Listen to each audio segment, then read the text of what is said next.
नमस्ते students, English education hub में आपका बहुत बहुत स्वागत है। आज हम इंग्लिश लिटरेचर के एक ऐसे टर्निंग पॉइंट की बात करने जा रहे हैं जिसने पोएट्री का चेहरा ही बदल दिया। जी हाँ, हम समझेंगे विलियम वर्ड्सवर्थ के लिरिकल बैलेड्स के फेमस प्रेफेस को, एक ऐसी रचना जिसने आने वाले सालों के लिए कविता की दुनिया में एक क्रांति ला दी थी। तो चलिए शुरू करने से पहले एक सवाल पर सोचते हैं। एक कविता को सच में पावरफुल क्या चीज बनाती है? बहुत भारी भरकम मुश्किल शब्द या फिर दिल से निकले हुए साधारण सच्चे एहसास? यही वो मूल सवाल था जिसे वर्ड्सवर्थ जूझ रहे थे, और उनका प्रीफेस इसी सवाल का एक बहुत ही बेहतरीन जवाब है। आज के इस एक्सप्लेनर में हम वर्ड्सवर्थ के प्रेफेस को इन 6 इंपॉर्टेंट हिस्सों में तोड़कर समझेंगे।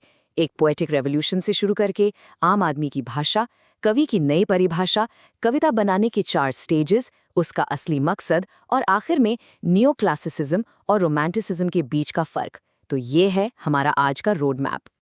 तो हमारा पहला सेक्शन है अ पोएटिक रेवोल्यूशन। देखिए, वर्ड्सवर्थ का प्रीफेस सिर्फ एक किताब का इंट्रोडक्शन नहीं था, ये उससे कहीं बढ़कर था।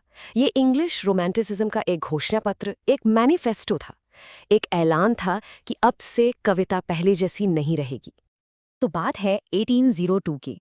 उस वक्त 18th सेंचुरी का दौर चल रहा था, जिसे हम नियो क्लासिकल एरा कहते हैं। इस दौर की कविता ना बहुत ज्यादा नियमों में बंधी हुई थी, बहुत कठोर और बनावटी थी। ऐसा लगता था जैसे उसका आम जिंदगी से कोई लेना देना ही नहीं है। वर्ड्सवर्थ इसी चीज को, इस पूरे ढांचे को तोड़ना चाहते थे। वर्ड्सवर्थ ने कहा, कविता का सब्जेक्ट मैटर बदलो। उन्होंने फोकस किया हम्बल एंड रस्टिक लाइफ पर, यानी गांवों के साधारण लोगों के जीवन पर। उनका मानना था कि असली इंसानी जज्बात बिना किसी दिखावे के वही मिलते हैं। क्यों? क्योंकि गांव के माहौल में शहरों जैसी बंदिशें और बनावट पर नहीं होता। वहां एहसासों में एक ईमानदारी होती है। अच्छा, तो सब्जेक्ट तो बदल गया, अब बात आती है भाषा की। और ये दोस्तों वर्ड्सवर्थ का सबसे बड़ा, सबसे क्रांतिकारी विचार था। उन्होंने कहा, कविता की भाषा आम आदमी की भाषा होनी चाहिए, language of the common man.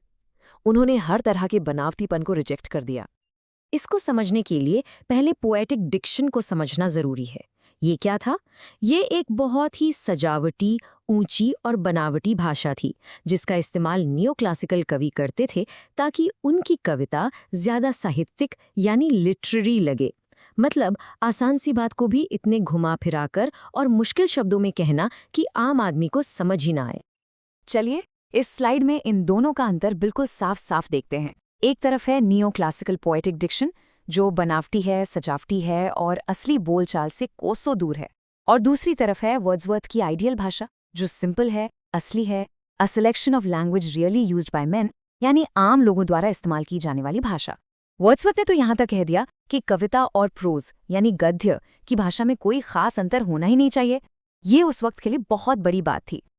तो ठीक है, कविता का विषय बदल गया, उसकी भाषा बदल गई, तो फिर कवि का क्या? आखिर कवि है कौन? इस सेक्शन में हम देखेंगे कि वर्ड्सवर्थ ने कवि की पूरी परिभाषा, पूरी डेफिनेशन ही कैसे बदल दी। वर्ड्सवर्थ ने कवि के लिए एक बहुत ही सरल लेकिन उतनी ही गहरी बात कही, a man speaking to man. इसका मतलब क्या है?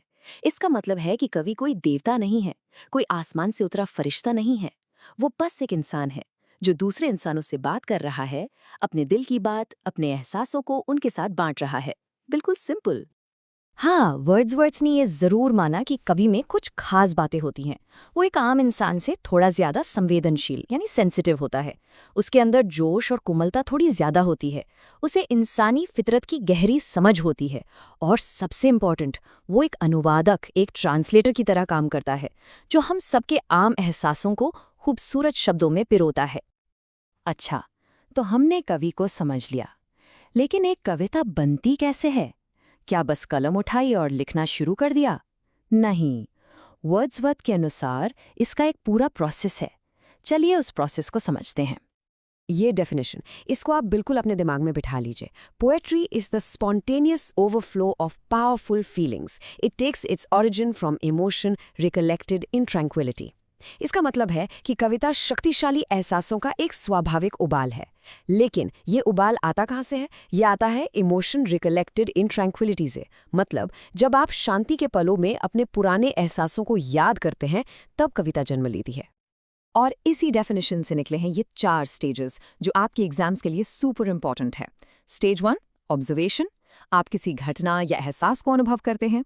स्टेज 2 रिकलेक्शन, बाद में जब आप शांत होते हैं तो आप उस अनुभव को याद करते हैं। स्टेज 3 कॉन्टेम्पलेशन, आप उस याद पर इतना मन चिंतन करते हैं कि वो एहसास आपके मन में दोबारा जाग उठता है।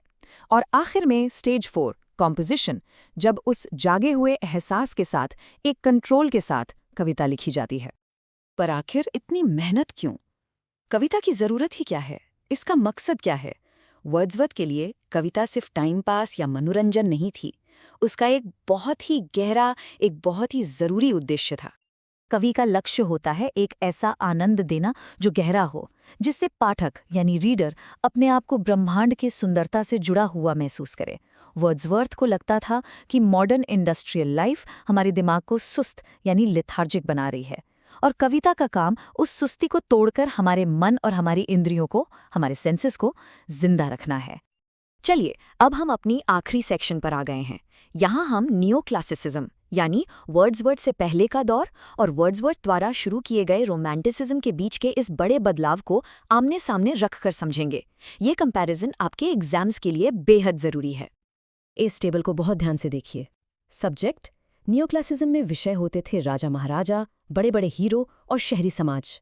वर्ड्सवर्थ ने विषय बनाया किसानों को, प्रकृति को, बच्चों को। लैंग्वेज, नियोक्लासिज्म की भाषा थी पोएटिक डिक्शन, वर्ड्सवर्थ की भाषा थी आम आदमी की। सोर्स, नियोक्लासिज्म तर्क और नियमों पर चलता था, रोमांटिसिज्म दिल की आवाज़ यानी इमोशन और इंट्यूशन पर। और सेटिंग भी शहरों के कॉफ़ी हाउस और दरबारों से निकलकर गांव के खेतों और लेक डिस्ट्रिक्ट के नज़ारों तक आ गई। तो इस पूरी चर्चा का सार क्या है? इसका सबसे बड़ा टेकअवे ये है, वर्ड्सवर्थ ने साहित्य का फोकस, उसका केंद्र बाहरी दुनिया यानी समाज से हटाकर कवि की आंतरिक दुनिया यानी उसके अपने एहसासों पर ला दिया, एक्सटर्नल से इंटरनल। यही इस प्रेफेस का सबसे बड़ा और क्रांतिकारी योगदान है।